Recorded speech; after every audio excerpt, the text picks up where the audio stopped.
Okay, everybody, this is the first attempt at a new method of delivering Ling 201 lectures. So I'm going to start with the lecture I intended to give on Friday before classes were canceled for the day so we can catch up. And basically, this is a lecture about distinctive features in phonology. And yeah, so basically all I do for this lecture is kind of walk you through the features as they're listed in the book.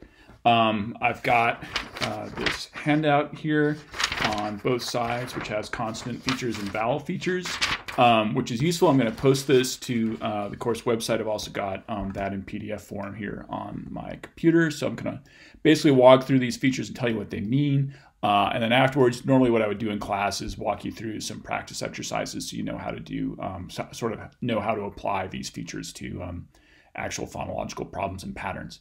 So without any further ado, let's just talk about what we know. Your midterms have been graded. These announcements are outmoded because they're from last week.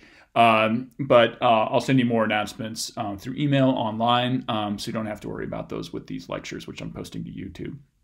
Okay, so we already have a few distinctive features that we've talked about. And I'm going to keep score with these. Normally when I would give this lecture in class, I would write these features down on the board so that you would be able to keep track of them yourself and write notes about them too. So there are three place features, and these are special because normally the features that we have, the distinctive features we have, are given a value of either plus or minus. Either they exist for a sound or they don't, except for the place features. The place features are just, they're not plus or minus, they're written out in capitals.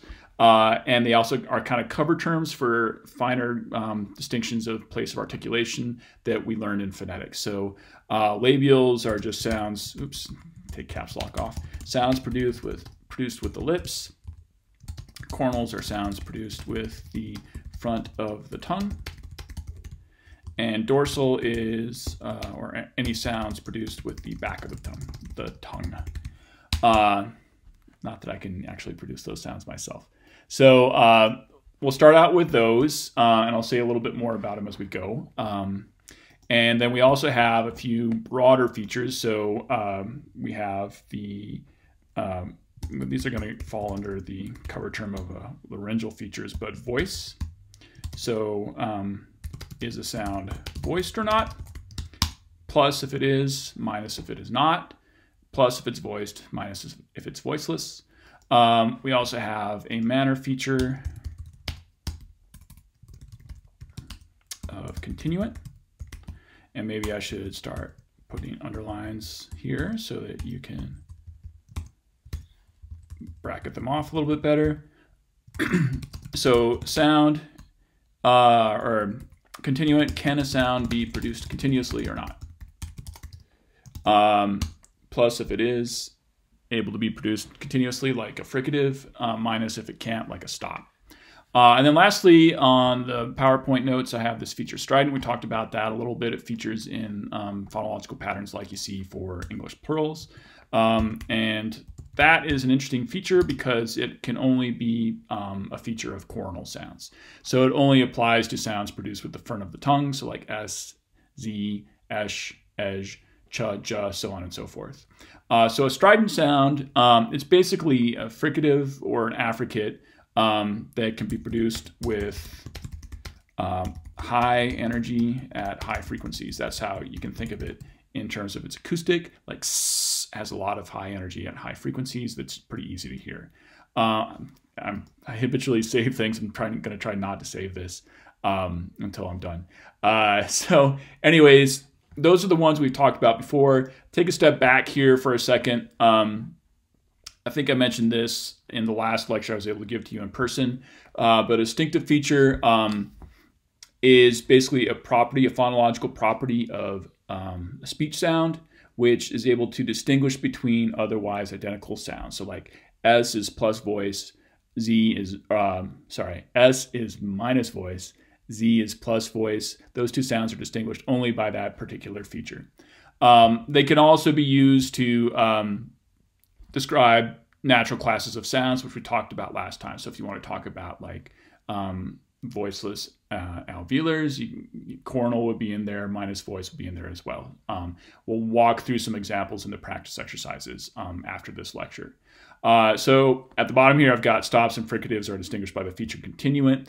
And also this little note that nasals and affricates are also minus continuant because you can't continuously produce airflow through the mouth when you produce them. Okay, so distinctive features are considered to be the basic building blocks of language. They're kind of like the atoms, or if you want to go even a little bit further, if you're interested in physics, like the protons, electrons, or maybe even the quarks of language. So at the top, we have sentences or whole utterances that you can produce, and those are built up out of words. And we learned the first thing in this class is that words are built up out of morphemes. The morphemes are constructed from phonemes, and the phonemes are based on these building blocks called features.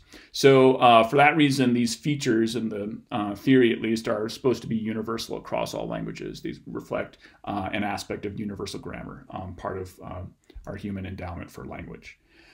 So again, a distinctive feature is going to determine what contrast a sound makes with other sounds, like is it voiced or not, and then also what natural classes a sound belongs to. So ideally, when you write up a rule for phonology, you should be able to specify what features it applies to, because that is what the rule looks for when it's trying to figure out which sounds should undergo a change or what environment should induce a change or not.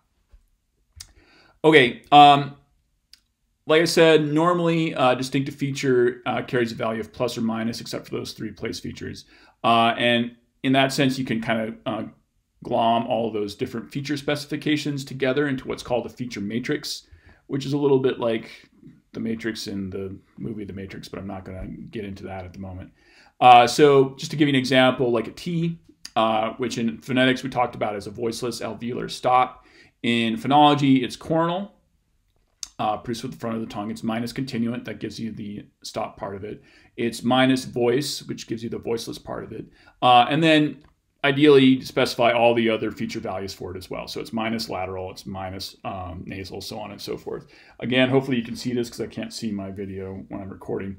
But if you look at these feature matrices in the textbook, it gives you all the different specifications for all the different sounds, whether they're plus or minus.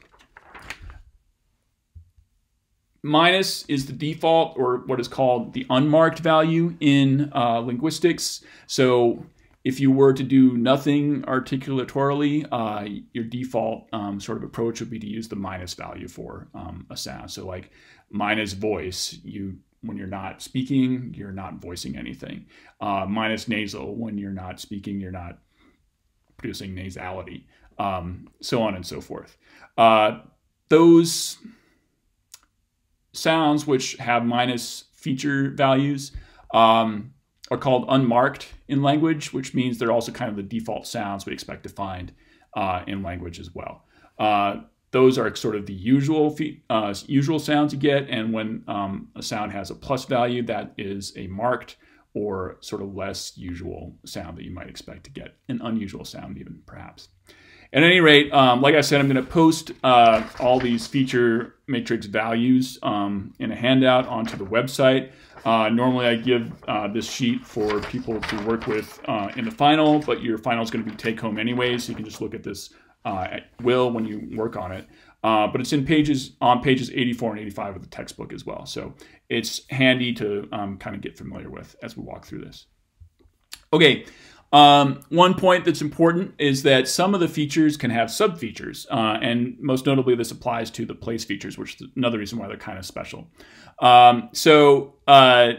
This may be an artifact of an older version of the textbook, but I can't remember if your textbook puts a little O, or I don't know, I think it's an O before these features, but you can just label them in capitals so that we know that a sound has them. So I think that's how it's written on here. So like a P is labial right there.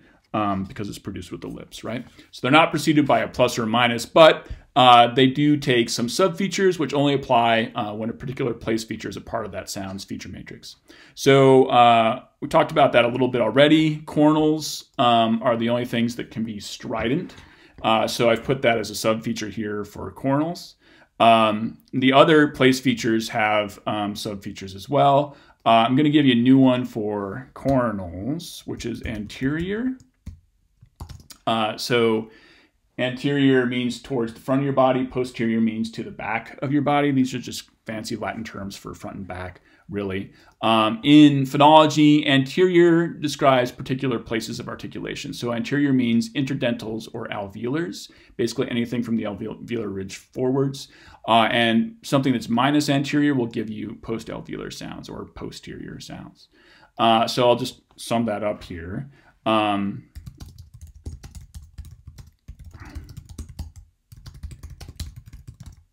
Is a sound produced, I keep doing that, sorry. Is a sound produced from the alveolar ridge forward? If so, it's plus anterior. If not, it's minus anterior. But this only applies to coronals. So dorsals are behind the alveolar ridge, but they are never considered minus anterior. That's just the way it works. Subfeatures for labial, well, there's only one, and that's round. And this kind of leads us into some of the features we get for vowels.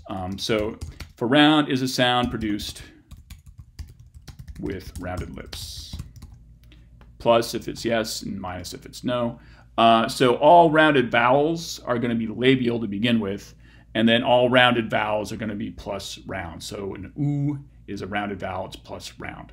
If you take a look at the chart here, you will see that we don't even worry about these feature specifications for the not rounded vowels. So if it's rounded, it's just labial and plus round. Any non-rounded vowel, these features don't even apply. You don't have to worry about them. In English, labial consonants are minus round, like P and B or M.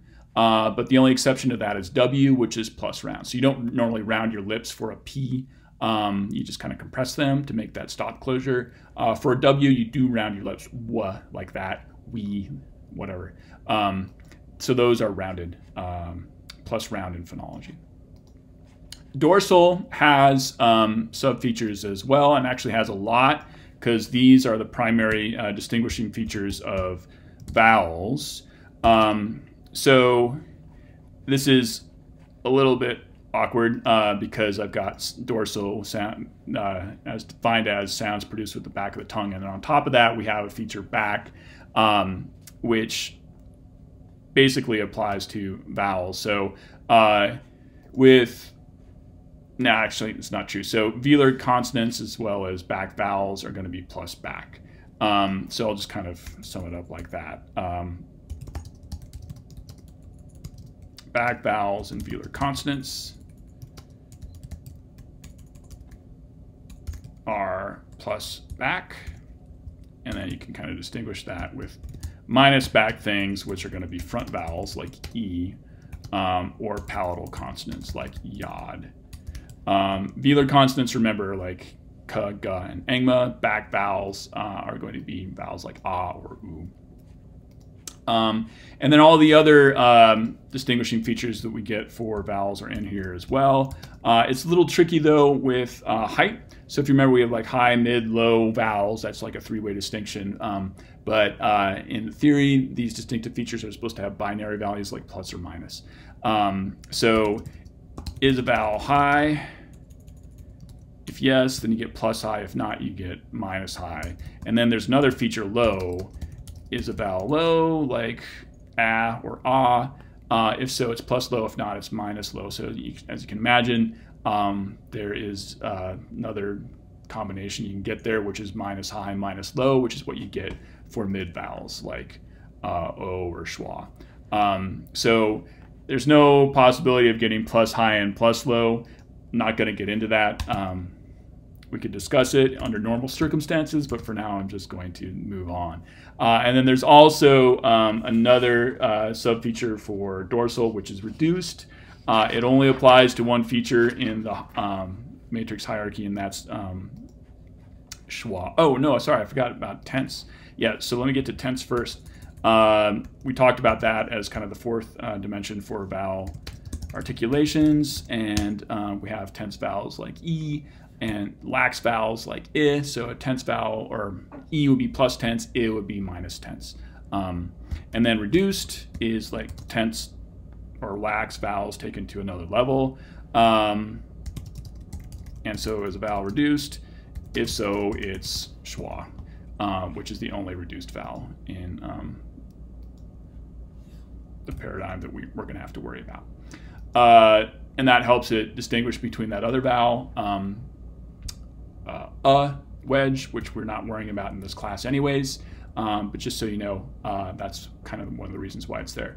I'm also going to mention right now, I'll probably mention it again, when I produce these feature matrices for you, there's two values which are not really correct in the book, and I changed. So one of those is the value of back for schwa. So in the book, it claims that schwa is supposed to be plus back, but schwa is kind of the default or unmarked vowel, because if you just open up your mouth and make a vowel, you make a schwa. So all of its relevant values for vowel features are supposed to be minus, and it's a minus back vowel. So in a sense, we could also put, say, front central vowels for minus back here. And I've changed that on this sheet when I put it on the website in a handout. So keep that in mind as you work through the phonology problems. Okay,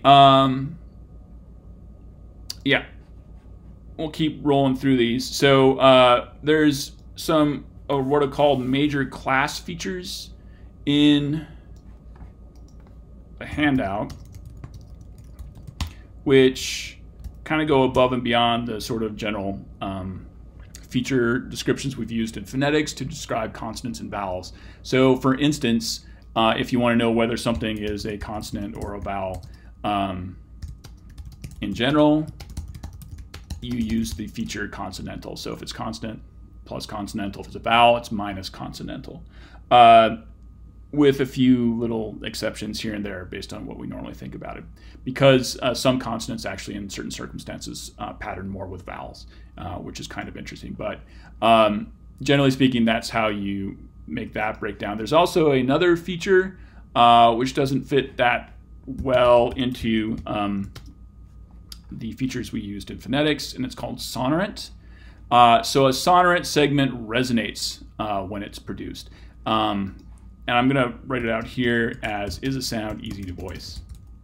And if so, it's plus sonorant, and if not, it's minus sonorant. So sonorants include easy to voice things like vowels, nasals, glides, so on and so forth. Lateral liquids is the other one I'm forgetting.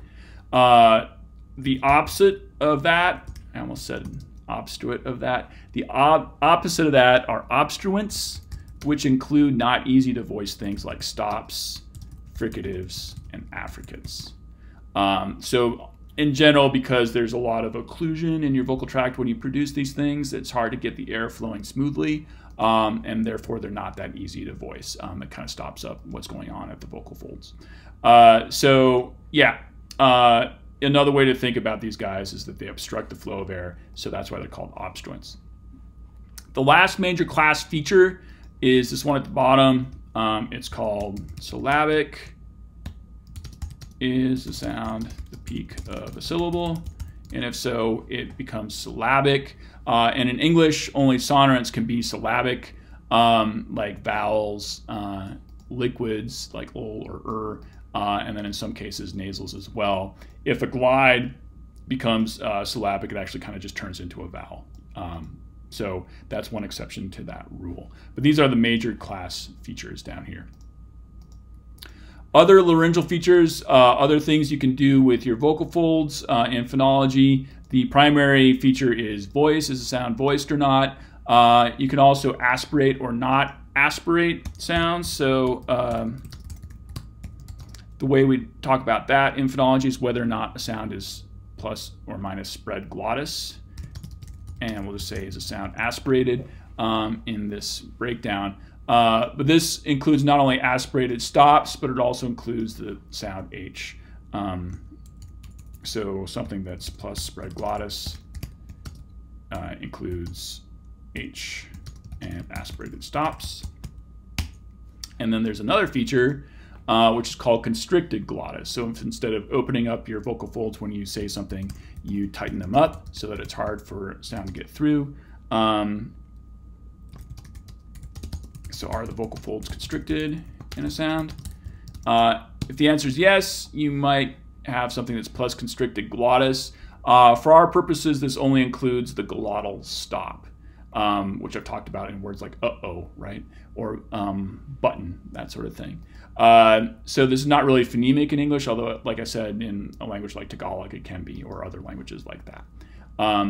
So just to remind you of what that one looks like in terms of its sound, it's that guy, a question mark without a dot at the bottom. Okay, affricates are distinguished from fricatives by delayed release. So this is a manner feature. And we'll just say, is a sound an affricate or not? And if it is, then it has the feature delayed release. So on the matrix, you're only going to see plus values for delayed release. Maybe I can show that better on this handout right here for the ch and the j. Okay, I'll give you some examples as well of some fun things you can do with what are called voice quality, and this applies to those laryngeal features I just mentioned. So we talk about this more in phonetics, but there's 3 ways that the vocal folds can vibrate in speech, and the way we normally think of it is what's called modal voice. This is when you bring your vocal folds together lightly, and then the flow of air will cause them to pop open and close on a regular basis. Hopefully these sound files will play. Yeah, I might turn that up a little bit. So that's modal voice. You can kind of think of that as normal voice. Another approach is to have breathy voice, which is where your vocal folds are open a fair amount, and then you pump up the flow of air out of your lungs as you produce speech. And then they're not going to make contact as much, but they're kind of going to wave in the wind as you produce that speech, and a lot of turbulent air is going to come out of your lungs as well. So it's kind of a combination of modal voice with like an H, or like a voiced H, really. Like that. And I'll give you the last example before I play some of these sound files. But breathy voice is going to be plus voice plus spread glottis. The last voice quality is called creaky voice. I've used this, or I tend to use this a lot if you ever listen to me talk. And a lot of young speakers of English use this as well. So in this is going to be constricted glottis and voice. So the vocal folds are held tightly together, also kind of scrunched up like this, so that air, when it comes up out of the lungs, kind of just pops them open irregularly. You're also producing less airflow from your lungs when you do this. So it has a really distinctive sound, kind of a rattly or creaky sound. Yeah, so creaky voice. Like I said, people have noticed in recent years that a lot of young people, including young women, are using a lot more creaky voice lately. So kind of classically, people thought of breathy voice as like the feminine voice quality. So I'll give you some old-fashioned examples of what that sounds like. Oh, I want mine to wear glasses. That's Marilyn Monroe from, I believe the movie is called The 7-Year Itch. This is another Marilyn Monroe example from back in the day. Happy birthday to you. Happy birthday to you. Yeah, so she's singing Happy Birthday. Oh, I want mine to wear glasses. President Kennedy about 60 years ago. It's no longer 60 years ago, and now you more often hear young women sound like this. This is actually like an apartment building. It's weird. We're like on the 3rd floor. So it's a lot of creaky voice there. Here's another example. And I mean, they broke up and got back together like 5-6 times, something like that. Okay, so for our purposes, this is just kind of fun things to notice about how language changes over time. But breathy voice is plus spread glottis. Creaky voice is plus constricted glottis. Okay, there's a few more little fun facts I need to wrap up for you. So nasal is another manner feature. It distinguishes oral from nasal segments. So put that here.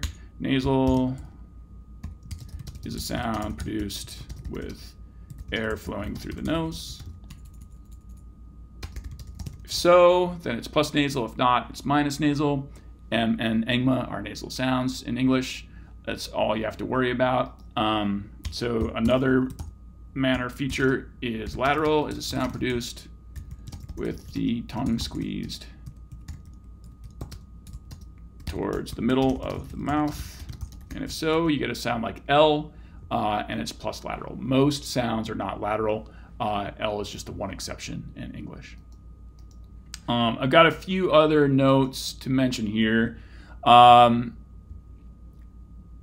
That basically covers all the features we have to worry about.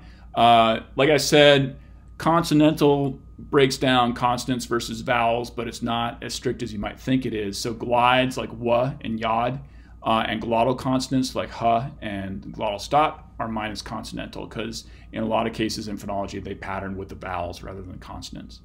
However, unlike vowels, they're going to be minus syllabic, so you can't have these things be the peak of a syllable in English. And I'm going to talk about that more in the next lecture.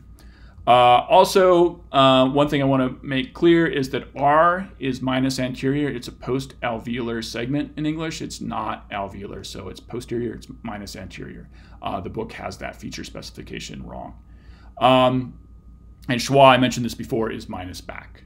So I fixed that on this handout and what I post online, so use that rather than the book feature specifications when you do the phonology problems, please. Okay, so like I said, the point of this is that phonological rules can and should always be expressed in terms of distinctive features, because that determines what a phonological rule will target when it actually operates in language. So we talked a little bit about voicing assimilation for English plurals, like the morpheme you add to a word like plural. Plural ends in a voiced segment, so this S, even though it's written like an S, is going to be voiced. It's going to sound like a Z. So if this were not the case, if I was looking at a word that ended in a voiceless segment, I'm looking for one here on the slide, but I can't think of it, so I will come up with something else, like, yeah, I don't know, the word talk ends in a K, so talks, or maybe point is another one. Points has an S at the end because T is a voiceless segment, so the morpheme at the end of it has to be voiceless as well. So even though something might start out as voice, it would go to be a voiceless segment after another voiceless segment, like in point. In this particular case, this is also specifying what exactly is undergoing this change. So this is something that's voiced, like a Z, because it's a continuate, it's a fricative, it's a voiced fricative, that's also coronal, and then a little more specifically, it's anterior and it's strident. So this means it's alveolar. This means it's not interdental. Interdental fricatives are minus strident. Alveolar fricatives in English are plus strident. The goal is that you have to get all of the relevant features to kind of pick out the natural class of sounds that undergoes the change. And if that natural class of sounds is just one sound, you have to use all the features which distinguish it from other features to get that sort of specification. Then you show what changes in the rule, and you use features to specify what kind of environment is inducing the change as well. This takes a little while to get used to. When you're doing phonology, you have to rethink sort of these phonetic features in terms of these phonological features. So that's why I'm going to post those practice problems, and I will also post a video kind of to help you walk through that to get to the answers that I'm hoping you'll reach in the end. Speaking of reaching the end, that's the end of this lecture, so I'm going to stop there before this gets too long. But you can post questions on D2L or below on YouTube if you want. Okay, see you next time.